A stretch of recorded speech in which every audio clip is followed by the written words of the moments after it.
Les patates douces, c'est génial, vous êtes super nombreux à avoir fait l'essai avec moi de les faire germer.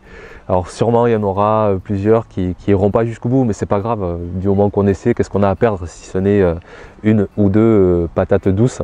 Elles étaient en intérieur jusqu'à présent, je viens de les basculer dans la serre pour qu'elles aient encore plus de lumière, quitte à avoir peut-être un peu moins de chaleur, mais c'est pas très grave, je privilégie vraiment la lumière. Alors que ce soit celle en immersion dans l'eau ou celle en terreau, on a déjà de très jolis germes. D'ici 15 jours, 3 semaines, maximum 1 mois, on pourra commencer à prélever les germes des patates et les mettre individuellement, soit dans des godets, soit dans l'eau, pour qu'ils fassent à leur tour des racines et on aura de beaux plants bien prêts pour le mois de mai.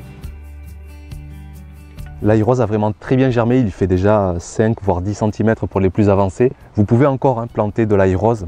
L'ail blanc et l'ail violet c'est un peu tard, mais l'ail rose vous pouvez sans souci le planter au potager. De simples cailleux que vous trouvez dans les jardineries, vous les mettez en terre, vous butez légèrement si vous avez trop d'humidité et vous aurez de l'ail à la fin du printemps, au début de l'été. Et c'est un vrai régal quand c'est de l'ail frais du potager, on s'en régale. Sur le calendrier, vous voyez aussi qu'il est temps de semer des salades. Alors j'ai vu qu'il y a plein de jardiniers qui sont déjà bien plus en avance que moi, qui ont déjà attaqué leur semis de salade presque fin janvier. Ensuite, c'est vrai que dans ces cas-là, il faut les protéger du froid, soit sous tunnel ou sous abri, même une fois qu'elles sont en place en terre, donc mettre des tunnels dans son potager. C'est vrai que moi, j'ai jamais trop eu la patience de le faire. Du coup, je sème un petit peu plus tard mes salades. Là, j'attaque 4 variétés. Je sème 10 graines à peu près de chaque.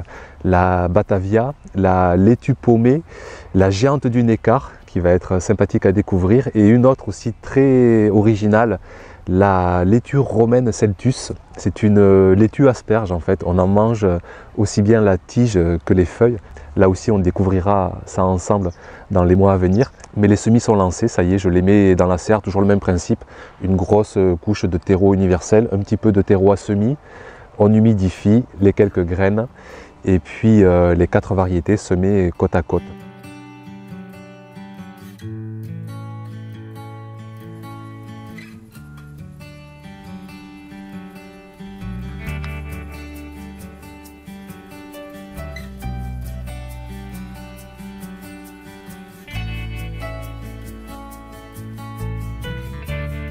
Les petits poirons aussi étaient au programme de février. Avec cette douceur, je les ai presque tous plantés, en tout cas les poirons lisses. Les poiridés, je les planterai en revenant de vacances. Les petits pois qui sont engodés dans la serre ont déjà germé. Ça n'a pas traîné, je crois qu'ils ont mis moins d'1 semaine. On m'a posé la question pourquoi j'en mettais plusieurs, si j'allais les repiquer un par un. Alors non, pas du tout. Les petits pois, ça peut très bien se planter en poquet, hein, c'est-à-dire qu'on met plusieurs graines dans un trou de plantation. Donc je vais tout simplement dépoter les godets et les implanter un par un tous les 15-20 cm et ça me fera une belle ligne de petits pois précoces vu qu'ils vont assez vite se développer. Alors faire des petits pois à rame c'est super, mais qui dit à rame dit des cultures qui vont monter à 2 mètres, 3 mètres de hauteur, ce qui impose de mettre des tuteurs, de fabriquer une structure pour que les plants puissent grimper. Je me suis servi de roseaux essentiellement, que je vais chercher tout autour de chez moi, j'ai la chance d'en avoir en pagaille. Je prélève toujours dans un endroit où il y en a par milliers pour pas trop bouleverser non plus l'espace naturel. Sur les extrémités, je mets quand même 4 morceaux de bois assez rigides pour vraiment avoir une structure qui se tienne. J'ai réutilisé des grillages que je ne m'étais pas servi la saison dernière. Je ne sais pas pourquoi, j'avais fait avec des ficelles. Mais je préfère revenir sur ces grillages, ça s'appelle des grillages à moutons. Celui-ci fait 1 mètre de haut. Et pour le mètre qui reste, soit je remettrai une hauteur de grillage, soit je mettrai cette fois-ci des ficelles, mais bien tendues grâce aux extrémités pour faire finir de monter les plants. Je me sers de raffia ensuite pour accrocher tous les éléments de la structure. J'aime bien le raffia, je trouve que c'est agréable, hein. Je préfère ça à la ficelle pour faire les nœuds, c'est très naturel en plus. Donc le raffia me sert pour accrocher le grillage, pour accrocher les roseaux entre eux.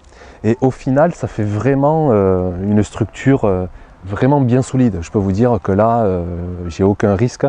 Et vraiment, prenez le temps de faire des structures solides parce que si en cours de culture, il faut rafistoler à droite, à gauche, sachant que les pois, je le répète souvent, mais les pois, ça fait du poids.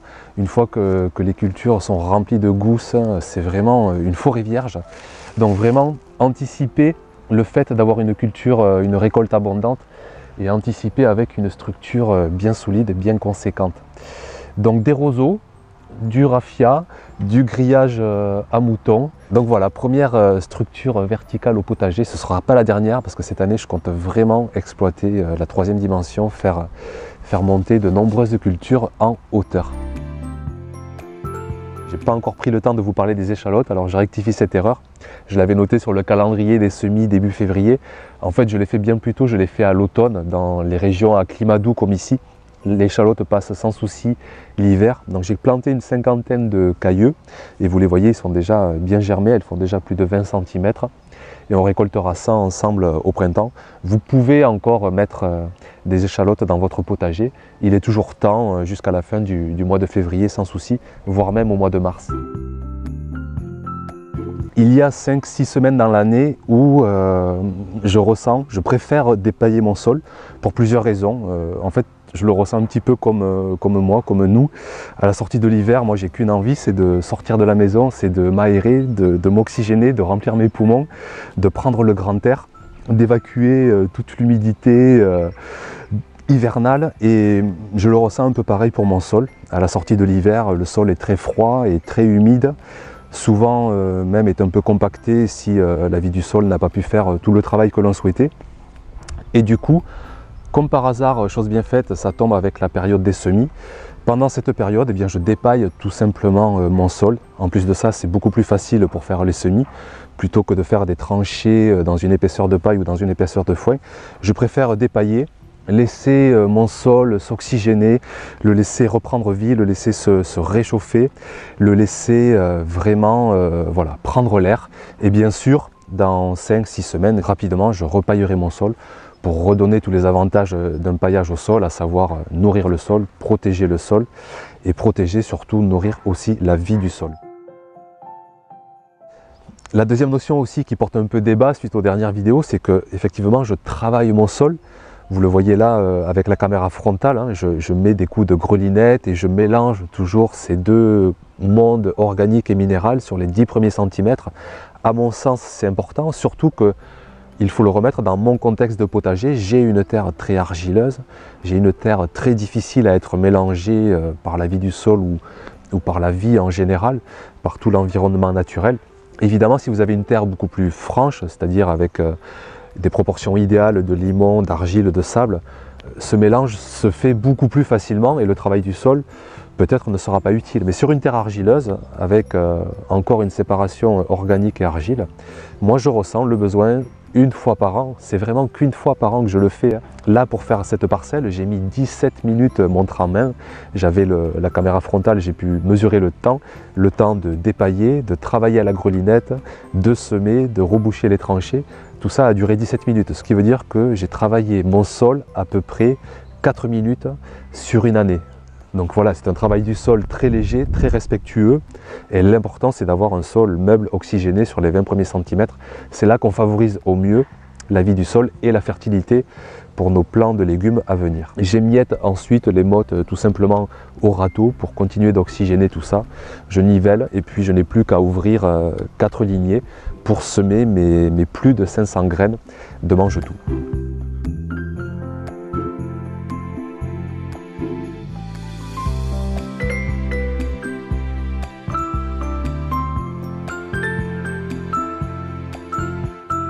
Les fèves ont été semées il y a bien 15 jours, elles commencent à sortir le bout de leur nez. Je vois des morceaux de terre qui se soulèvent et des petits bouts verts qui commencent à apparaître. Dans la serre, bien sûr, elles sont plus en avance parce qu'il y fait plus chaud, le terreau est plus humide encore. Chez vous, vous pouvez planter des fèves, vous pouvez même commencer à planter. Vous avez encore largement le temps, de mi-février jusqu'à au moins fin mars. Vous pouvez planter de la graine de fèves au potager sans souci. Les aubergines, poivrons, piments, eux aussi étaient au programme du mois de février et eux aussi, ça y est, sont semés en serre, sous une serre, dans la serre même, pour vraiment favoriser une température élevée parce que ce sont des plants qui adorent être sous 20-25 degrés. Là aussi, c'est pas très grave s'il fait moins chaud, simplement, encore une fois, ça mettra beaucoup plus de temps à germer. Donc même si vous avez une pièce à 15-20 degrés, ça marchera, mais ça mettra un peu plus de temps. Les premiers semis ont déjà levé, ils se portent pour l'instant très bien, il n'y a rien qui file, tout va très bien, on commence à avoir des journées bien longues, bien lumineuses, et nos semis s'y retrouvent et ont de belles conditions de germination. Donc là aussi pour l'instant, on croise les doigts, tout se passe bien. À l'heure où je vous parle, je suis en vacances, je me repose. Je prendrai quand même, je pense, 1 heure de mon temps dimanche pour répondre à vos commentaires parce que c'est toujours très agréable pour moi de lire vos témoignages, vos expériences, d'y répondre, c'est toujours un plaisir. Et puis il n'y aura donc pas d'hebdo potager la semaine prochaine.